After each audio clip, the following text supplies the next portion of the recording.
Perubahan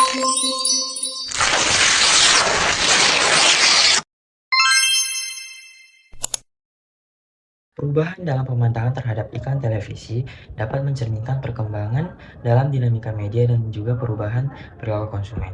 Iklan pada dasarnya bertujuan untuk mempengaruhi perilaku konsumen dan juga mendorong mereka untuk mengikuti pesan yang disampaikan. Ini dapat mencakup membentuk niat beli atau memotivasi pembeli langsung. Dengan iklan juga, perusahaan dapat mengukur efektivitas iklan yang dibuat dan dapat melakukan penyesuaian strategi pemasaran mereka untuk mencapai tujuan bisnis yang diinginkan.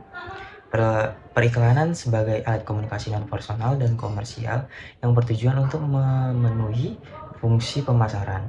Jadi, periklanan bukan hanya tentang memberikan informasi kepada masyarakat tentang produk dan jasa, tapi juga melibatkan upaya untuk mempengaruhi perilaku konsumen, mendorong pembelian, dan juga menghasilkan keuntungan.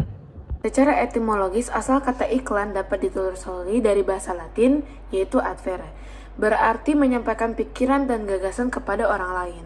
Dalam pengertian yang lebih sederhana, Reinhard Casale menjelaskan periklanan sebagai suatu pesan yang menawarkan produk kepada masyarakat melalui suatu media. Fenomena periklanan dianggap sebagai bagian dari ekspresi bahasa simbolik dalam budaya manusia.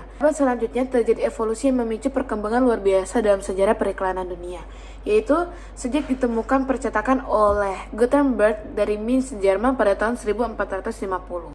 Dari segi komunikasi, iklan merupakan salah satu bentuk pesan pemasaran yang bertujuan untuk berkomunikasi dengan khalayak atau calon konsumen.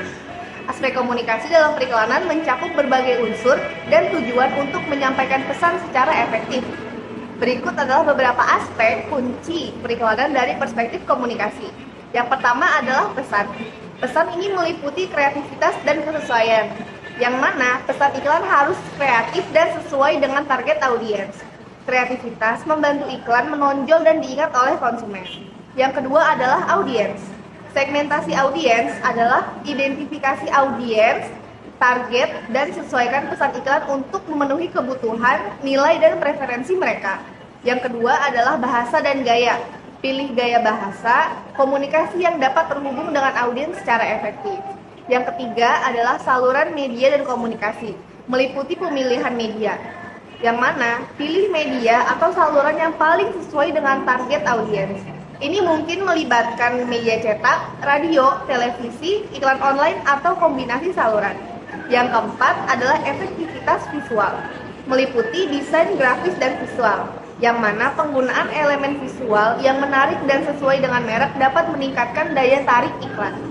Yang terakhir adalah objektif, klarifikasi sasaran dengan cara tentukan dengan jelas tujuan iklan, apakah untuk meningkatkan kesadaran merek, memotivasi pembelian, atau untuk menciptakan keterlibatan lebih lanjut, dan masih banyak lagi.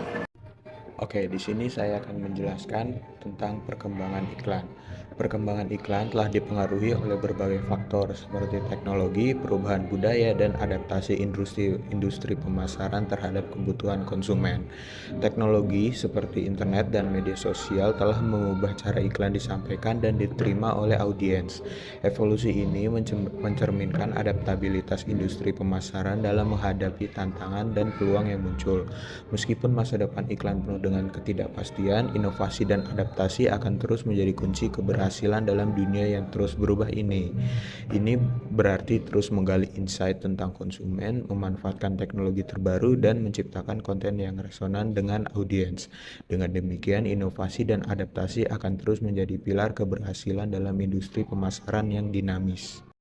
Studi kasus. Iklan tagar pilih aman Grab berbentuk iklan video berdurasi 50 detik.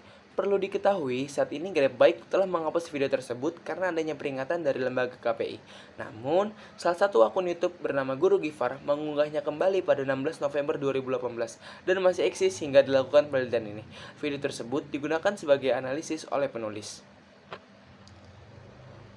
Simpulan dari iklan tersebut, analisis kritik terhadap iklan tagar pilih aman dari Grab Bike dengan pendekatan etika iklan berdasarkan perspektif dari Tanya Robertson. Penelitian ini menggunakan metode kualitatif deskriptif. Ini membuktikan bahwa iklan tagar pilih aman dari Grab Bike merupakan iklan negatif karena menggambarkan pesaingnya, yakni ojek pangkalan secara negatif. Selain itu, iklan ini juga dianggap tidak etis karena memberikan gambaran buruk kepada layanan ojek pangkalan yang mana hal tersebut tidak sesuai dengan fakta. Iklan tersebut juga menyajikan visual seorang perempuan penuh luka yang tidak sedap dipandang.